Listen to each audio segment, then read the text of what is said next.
before I continue, and I'm going to slow down a little bit now, because I realize that usually when I give this talk I have 10 minutes, it's like lightning talk, but I have 20 minutes today, so I can riff a little, it's going to be alright. A few disclaimers.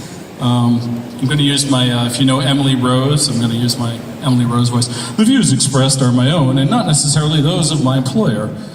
And the views expressed are my own and not necessarily those of Node.js, by the way. That is a disclaimer that I wish more speakers would use when they're someone who, identifies as a Node.js person, because the project is sprawling and has a lot of people involved in it and is not monolithic, and we all disagree with each other, and it's a beautiful thing. Also, the views expressed are my own and not those of Palace Family Steakhouse. Don't be ridiculous. It's a steakhouse that closed years ago at the corner of Mission and Cesar Chavez in San Francisco, anyway. So, quick show of hands. How many of you have heard of Node.js? That should be everyone, I'd like to think. Cool. How many of you use Node.js? That's probably everybody. If you don't use it, if you think you don't use it, you do, because you have an Electron app on your desktop or something. Trust me, you use it. Now, who knows who Ryan Dahl is? Almost everybody's sitting down, people standing up kind of, but they're not really listening, so that makes sense. Okay, cool. So, Ryan, who we'll call, by the way, Ryan Dahl, who we will call Ryan, because that's what everyone calls him, unless they call him Rye. He's the creator of Node.js. And he hasn't been involved in the project for years, but he's the one who started it all, and he's the one who got it off the ground and all that stuff. So I've met Ryan exactly twice. The first time was at Waffle.js in San Francisco in August 2016. He gave a talk about, it had nothing to do with Node. It was like about images and the brain and machine learning or something like that. I'm not even sure. I don't really remember, but it's obviously he was really bright and he was really likable. So that gets to a core point that I'm going to reiterate a few times, which is that I don't know Ryan very well, but as far as I'm aware of him, I like him and I admire him. So that's why I was a bit alarmed when I was at JSConf EU this year in Berlin, and Ryan was scheduled to give a talk, and the title of the talk was 10 Things I Regret About Node. And so Ryan gave a really well-known talk that introduced Node in the first place, this thing. It was at the very first JSConf EU, except for I don't think they started calling it JSConf EU yet. I think it was just called JSConf Berlin at that point. It became EU later. But anyway, it was the very first one in 2009. So his return to JSConf EU this year was like, a big deal. It's like, Ryan's back! And he's at JSConf EU! And, what is he going to talk about? It's the first time he's giving a talk since he debuted Node at JSConf EU. Oh my gosh, what is he going to talk about? So by the time he gave his talk, it had morphed into design mistakes in Node. So in the talk, Ryan lists out, some things he wishes that he had done differently with Node.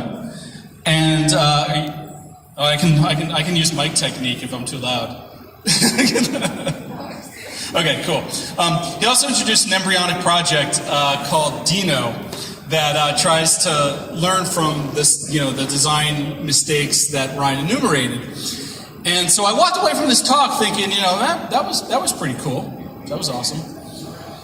But then you go online and there's this thing called the internet, and it's like the worst thing ever. And on the internet, Dino gets, has been described as a middle finger to Node. And, there's headlines that resulted from, on very otherwise respectable website-type bloggy publications about tech that, include things like Node.js creator blasts Node.js. So this headline and the previous middle finger comment, had to be written by people who didn't actually watch the talk. Because, and then that happens a lot, right? Headlines are often written by people who didn't write the article, right? The person who wrote the article presumably saw the talk, and then someone else comes and writes a headline.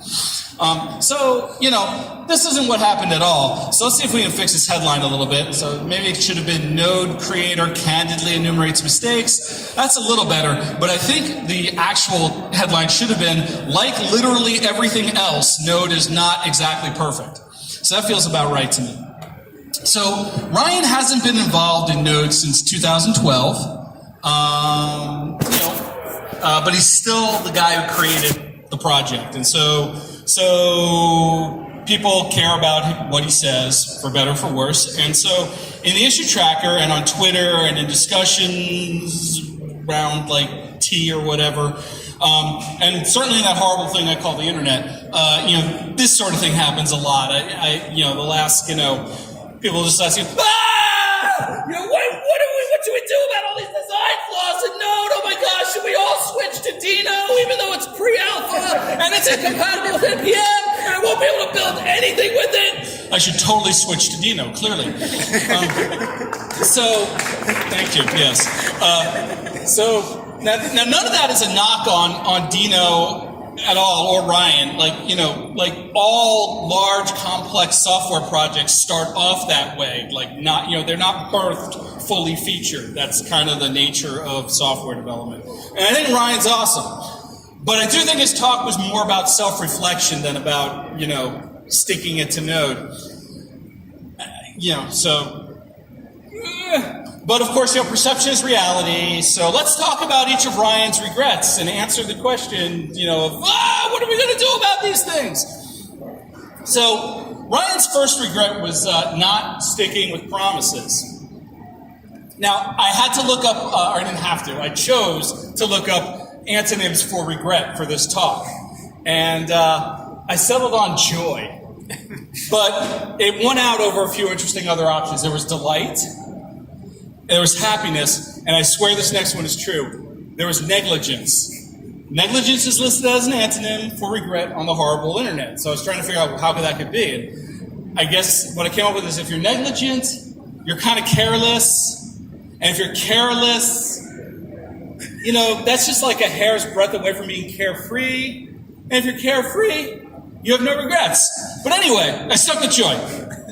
So, first regret, not sticking with promises. So much regret, so much absence of negligence. Anyway, so the truth is, cool, we have promises in ECMAScript now, so we just get them automatically in Node. And of course, you can make the argument, well, he's not just talking about having promises, he's talking about promises being, central to the core modules and everything. And that's true, but we have experimental implementations of promises in the FS and DNS module. And although, they're experimental, so I can't promise anything. Sorry about that. The truth is that it's extremely unlikely that those APIs aren't going to land and become stable with at most minor changes at this point, as far as I can tell. And I think it's exceedingly likely that other APIs will follow suit. So, it's in the process of being resolved, I guess. Second regret he had is security. And, sure, it would be nice if you could restrict what Node can do so that NPM post-install scripts don't modify files outside of the installation directory, say. This person kind of got what they deserved. Come on, if a huck were gods, but, anyway, back to security. It's like a very, very big issue, and it's the one I'm going to cheat and hand wave and punt on. Although, to be fair, arguably, it's a big hand-wavy, cheating, punting kind of issue. It's arguable, and I don't want to have that argument, so let's get on to the hand-waving. So there's a Node.js security working group. Woo! That's right. Woo! Yeah. And they talk about stuff like this. And if you're interested, you should totally join the Node.js security working group and make security in Node awesome. If you woo me, I will woo back. It's what I do. Woo, woo, woo. So, his third regret, I will outlast all of you, I promise. His third regret is the build system, GYP, generate your project. I think that's what it's for. Anyway, and this is another one. Yeah, someone please open a pull request and get rid of it. You'll have to argue with people over whether you should use CMake or whether it's move to Ninja or whatever. I don't know. But yeah, let's use something else, please. Thank you very much. Please do it. Now you may be thinking to yourself, wait, you said security was the only one you're going to hand wave on and cheat on, and this is not hand waving and cheating. This is just full on conceding the point, which is a completely different thing. But so far we got 3 regrets, and I've kind of agreed to them to varying extents. I dispute the scope, and I might dispute the severity of the regrets, but I don't regret that I don't dispute that they're legitimate regrets. But the rest of these, not so much. The last 4 regrets, and yes, that means there are 7 regrets total, which might explain why the title changed from 10 things I regret about Node.js to design flaws in Node.js. But anyway, the last 4 all get the same response, which is that these are not going anywhere anytime soon. They don't really cause significant problems for people, and they just work as they are now, and trying to quote-unquote fix these things, which mostly bother people from perhaps an aesthetic or philosophical point of view, but not from a practical point of view. Trying to fix any of them is just going to be really destructive to code that's running in the ecosystem right now. But here's the thing. The downside of things like index.js is negligible at this point. It's there, it works, we almost never have to touch it. It may bother Ryan from a design perspective, and that's totally fair, but it bothered close to nobody until he put it on a slide in Berlin earlier this year, after which like 20 people open issues or post to forums about how horrible it is that we default to index.js rather than making people specify the file that contains the main module, blah, blah, blah, blah, blah. So, the answer is we're not going to do anything because it's fine.